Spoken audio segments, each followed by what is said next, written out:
Hi, friends, and welcome to another Tuesday Tea Time with Sahdi and Omni, where we drink the tea and spill the tea about our weekly spiritual practices. I'm Omni. And I'm Sahdi. And today's episode is all about balancing the divine feminine and the sacred masculine. We're going to go over understanding the difference between the two and encompassing the strengths of the two, what imbalances look like, and things you can do to incorporate both evenly within your life.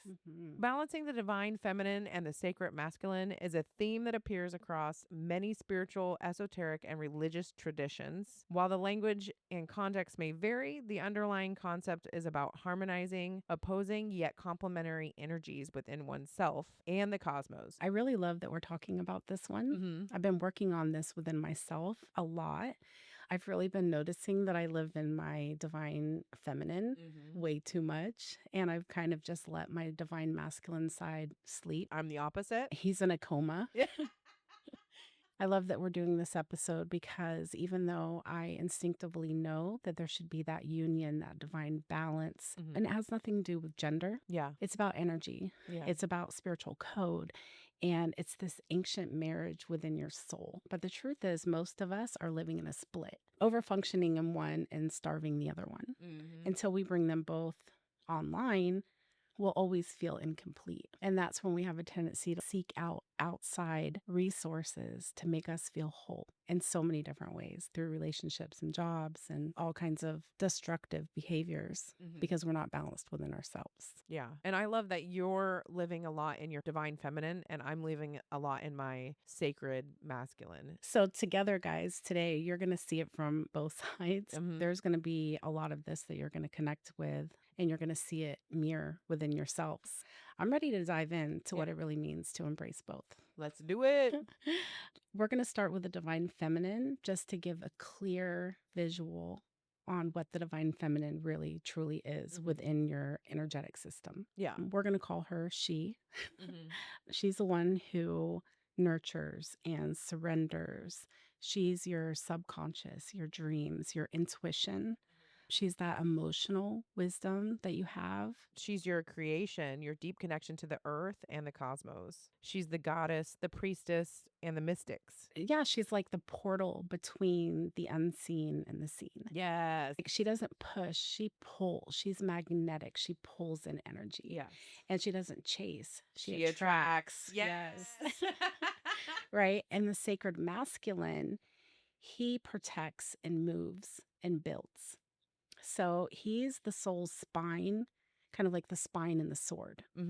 And he's the structure. And he's that sun energy where she's the moon, he's the sun. He's action. And he's the one who protects and holds and builds and leads the way. Yeah, he's the spiritual archetype. Acts, protects, builds. And he has purpose and direction. He has discipline. Yeah. You know, where the divine feminine doesn't have a lot of that. And he's very protective. He has boundaries.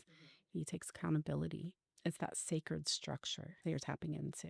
An example of that is he builds the morning ritual and sticks to it. You know, or he has no problem with saying no to anything that drains his peace. He has confidence rooted in humility. And he holds space for someone's pain without trying to fix them. Yeah. Because the feminine always wants to fix and nurture, right? Yeah.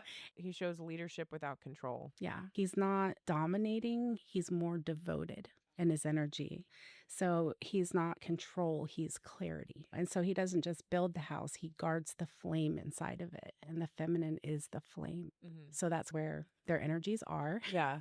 So you can see the differences. And I look at the divine union within as the twin flame journey, the most healed, highest version of the divine feminine and the most healed version of the sacred masculine, coming together and doing this beautiful dance of union, strengthening each other in fullness. That was balanced.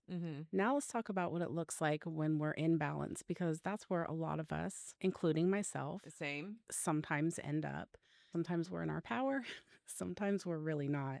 So the imbalance looks like when the union between the two breaks down. That's what happens when you only live in one, because one side will want to dominate and take over. And that's when things start to tilt and collapse and burn out. I'm going to talk about this one because I embody this one a lot of times. This is when you're all visions and feelings and dreams, but there's no direction. There's no structure. There's no follow through. It's like you have 1,000 ideas, but you can't complete anything. And a lot of them can be really amazing, brilliant, beautiful ideas. They just don't go anywhere. Right. Because you lack the masculine take action. Yeah. Yeah. Or you're overwhelmed by emotions and you have no anchor. Feel like you're wide open and just absorbing the energy, empaths, Yeah. absorbing that energy of other people. And you're just so wide open, you have nothing to anchor you. You lose track of time. Sometimes I'm like, what day is it? I'm supposed to be over here at a certain time, and I'm like, oh shit. I just got out of the shower. Throwing my clothes on, I'll be right there. Yeah. Or forget to tell you I'm on my way at all. I'll just jump in the car and start heading over. I'll be at your door. Like, I haven't made the tea yet. It feels unbalanced. You feel drained. You feel disoriented. You feel unprotected because that divine masculine is the protector. You get to that point where you're just like, I'm feeling too much. It's overwhelming. You'll say things to yourself like, I know what I want, but I don't know how to make it happen. Yeah. I don't know how to make it real. I don't know how to do this. And you like just left with all these ideas and things in your mind, and then you just don't have anywhere to put them. Real life examples of that is constantly journaling and vision boarding, and you're just never taking action on them. Yeah. So it's like you're doing part of the manifestation and wondering why nothing's happening. Of course, the empathic part of it is letting people walk all over you just to keep the peace. Like, I don't want to be mean, or I don't want to hurt their feelings, or I just want to be zen and nice. And You don't know how to set boundaries. yeah. And then getting stuck in cycles of fantasy and escapism without grounding yourself first. Yeah. Like, let's go out and party.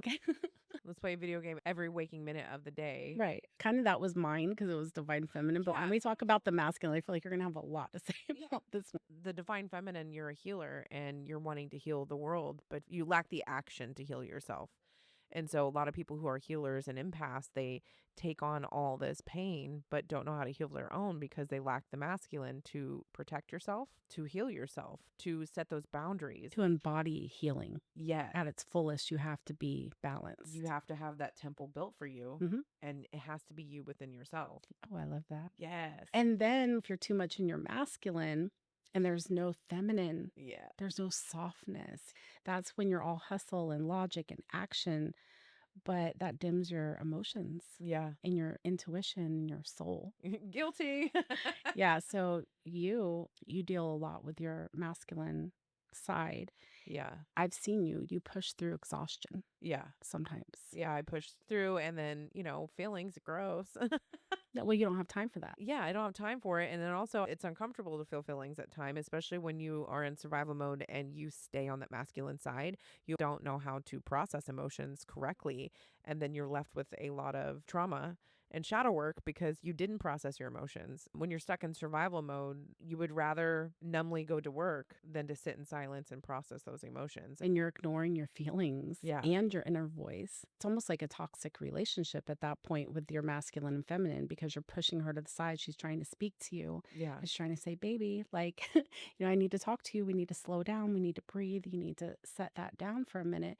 And you're like, fuck you. I don't have time for you right now. Get out of my face. Yep. And your poor feminine side is just like, damn, like you said, you're afraid of slowing down because it feels like death. Yes. Or you have a lot of creative ideas, but you don't give them time because you're so busy accomplishing. Oh, I was actually waiting on this regular the other day. He had a sketchbook and it looked like a hardback novel, and his friend was looking through it and he had drawings, but he had words throughout it. So it looked like a published book. And I said, that's really cool. I said, where'd you get that from? And he's like, oh, it's my journal. And he had cartoons. It looked professionally done. And I said, wow, you can publish that. And he goes, this is just for me. And I was like, damn, that is profound that he's putting all that time and energy, because he's like, nothing in here is perfect. This is just for me. You could tell how much time and effort he put into it. Yeah. And he's not thinking about accomplishing anything or building anything. Yeah. But that was that masculine inside of you being like, let's act on that. Let's publish it. You could publish it. Yeah. And he was coming with that feminine energy of, no, this is mine. This is sacred. This is divine timing, because I needed to hear that. Sometimes we all do. We need that little wake up call. What it feels like when you're too much in your masculine, because I have been before. I'm not now. And I think that because I was in survival mode for a really long time. Now that I'm able to be in my feminine, I'm just enjoying it. Yeah. I'm allowed to be this because I wasn't for so long. So I'm overcompensating. So I'm really learning to balance the both of them. But I remember like it felt like burnout. I felt numb a lot of times and emotionally flatlined. Oh, yeah, that's exactly how it. Because I wasn't too happy. I wasn't too sad. I was just kind of numb. And I wouldn't let myself get too happy or too sad. And I even had this weird thing that I did where I was like, oh, I don't want to let myself get too happy about that because something bad might happen because I was living in trauma response all the time. Yeah. And that's a messed up way to live, man. Yeah. Where you feel like you have to medicate yourself just to not feel, because that is really shutting the divine feminine out. That's kicking her out. That's building a house and not letting her be in. I don't have time to feel. It won't fix anything anyway. I don't have time to cry. What if I cry? Crying doesn't accomplish anything. Yeah, crying doesn't accomplish anything. It doesn't help, right? What's the saying I always say? Laugh or cry, and crying ruins your makeup. But it really is an emotional release and you need that. Exactly. So that's a trauma response Yeah. on me. And resting, when you rest, you feel like you're going to fall behind. So it's like, man, I just slept for an hour. I could have been working. Oh.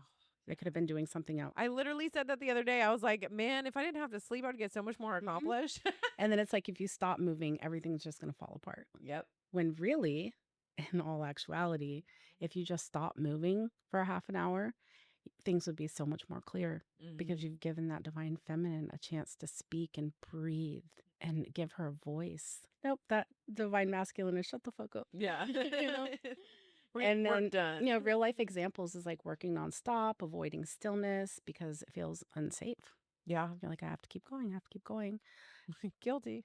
You could be in your masculine and still meditate and do affirmations, but you're not doing the shadow work. Yes. You're committed. You're like, okay, I'm going to do these affirmations every day and I'm going to meditate and I'm going to do this. But that's still in the masculine because you're not letting in the wounds and the intuition and all that other stuff too. So I found that out the hard way when I did the somatic dance class and somatic breath work because I released from my masculine side. And I'm like, oh. it's like, can I dance with you or are you just over here getting down by your damn self? I'm just sitting over here in the corner watching like a fucking pervert, and vice versa. Yeah. When you make your man just sit down and watch me be my feminine, watch me do all this, and your head's in the clouds and literally nothing's getting done. You're not letting him provide that energy for you. Yeah, exactly. Too much feminine and you're unrooted, and too much masculine and you're unfeeling. Yes. So one floats and one forces. So the real power is when they move together. It makes me think of a tree and its roots. Like the tree of life, for instance. That's a very good example of balancing the masculine and feminine, because the tree of life, it's rooted as deep as the branches are high. And it's about the flow of life, the divine feminine and the sacred masculine. And esoteric beliefs, they believe that balance is achieved when a person honors intuition and reason, gives and receives love, acts with purpose but allows flow, and creates boundaries while remaining open. So everything we just kind of talked about, it's such a great lead up to a couple of our other episodes that we've done where we talk about divine flow and the 12 universal laws. It's like the yin and the yang. Exactly. And the flow of cosmic energy, Mother Earth, Father Sky, the moon, the sun. Yeah, it's just so tied into everything that we are, to the universe itself. Yeah. And it's so beautiful, yet we don't really think about it like that. We don't. We just don't. We're just like, oh, that's just how I am. I'm in go mode. I act and I do this. And we're like, no, you're suppressing a whole part of you. You are both. Everybody is both. You're not just one or the other. Yeah, and people want to put a gender on it and then deny themselves the other half of them based on gender. And it's a genderless term. Sometimes you have to reintroduce them to each other too. Imagine being in a relationship with somebody for a really long time. You're with them, but you've been denied, you've been abandoned, you've been abused, you've been neglected and shunned. This masculine part of you, you haven't nurtured him. You haven't let him be a man. And we're just saying men and women because that's what it is. Yeah. The woman has been told to sit down, shut up, don't talk, don't feel for so long. So sometimes it's like you have to date them again. You have to reemerge. The masculine stands up and says, baby, you're safe to feel now. I'm right here. I'm looking at you, and holding out his hand to her. And then the feminine saying back, you're worthy to lead. I trust you to lead me. Let's go. You are always meant to be both. The feminine dreams it and the masculine builds it. The feminine feels it and the masculine protects it.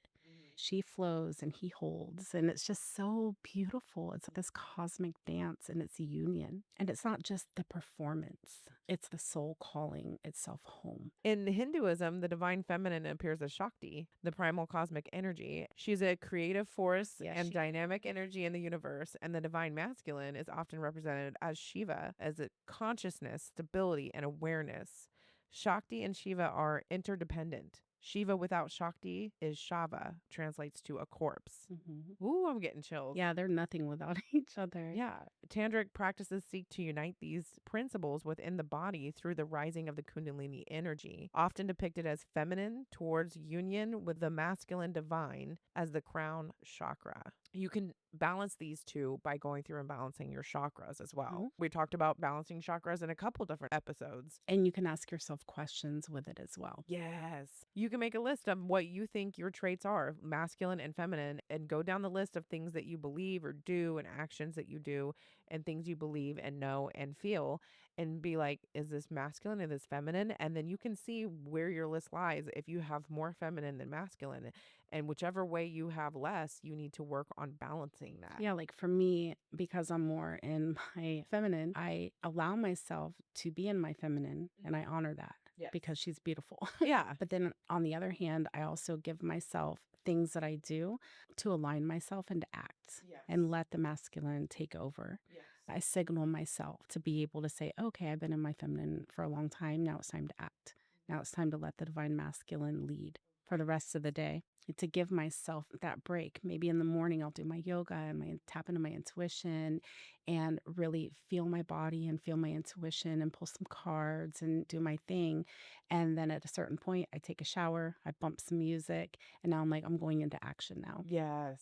Now I'm going to follow through with all of my plans for the day and let my sacred masculine lead the way, and then them come into balance also. My shift has been more long term. At my stage in life, my kids are becoming teenagers and less dependent on me. I've been used to for so long having these little humans that I'm just trying to keep alive and raise correctly. And I've just been so much in the masculine as provider that now they want to make plans with their friends on the weekend and I'm left alone to my own devices. I almost don't know what to do with myself. Adjusting to that and being able to sit in silence with myself has been a big change, but it's been so beautiful at the same time. Like a butterfly emerging out of a cocoon. Exactly. And it's not really just about balance. It's not about checking boxes or if you're doing it right. Right. It's about the sacred dance that we were talking about earlier. It's the feminine and masculine within you and knowing they're not in competition with each other. They're not supposed to dominate or submit at all because that's toxic. They're lovers. They're cosmic partners. They're twin flames. Yeah. And one body. They were never meant to live in isolation. That's where you ache. That's where you hurt. That's where you feel like you're incomplete, because if they're not in balance and they're not dancing with each other and doing that cosmic dance, you feel it. You feel isolated in one way or another. One opens the channel and the other one builds the altar. One prays and the other one protects. One receives the divine and the other one makes it real. And when they move together and they honor each other and they nourish each other and they listen to each other, and that's the thing too, they have to be able to communicate with each other. They don't just live. You awaken. Yes. You fucking level up. You go to the next level in your consciousness. Everything starts to shift around for you. You become art in motion. You're the creator and the protector, creating all this life, and then you're protecting it with everything that you have inside of you, and you're whole. And the feminine inside of you is worthy. You have to know that. You have to be like, I am worthy of being held and loved and acknowledged. And she deserves to feel safe when she cries and when she dreams and when she opens herself up, because she's a magnet. She pulls that energy in. And then the masculine within you needs to know that it's worthy of being trusted. And he has to know that it's okay for him to lead and act and to build. Both of them are equally sacred, and they both need nourishment, and they both need fluid movement within the body. Yes. They just need you to remember them. And it's not about making the man softer or empowering the woman. It's about empowering the soul. It's the full divine spectrum that lives in everybody, because deep down, you've always been both. The day that you stop denying the other one is the day that you come back to yourself I just wanted to say that's the divine union. So as you step back into your world after this episode is over, carry the knowing that you're not too much. You're not broken in half. You don't need to seek out the other half of yourself. It's within you. Yeah. It's duality and motion, and it's your balance and your dance. And that's where you're going to find your power. I'm excited to acknowledge more so and be more aware of both parts of myself. I know that I live in the masculine, but it is beautiful to acknowledge the feminine parts of myself and to bring them forth, especially after suppressing her for so long. And like you were saying, I need to embrace the masculine part of me more and whatnot. So hopefully this will help you guys embrace both sides of yourself. I hope this resonated with you. And that is all the tea we have to spill for this week. So until next time, remember to keep your minds open. Namaste, bitches.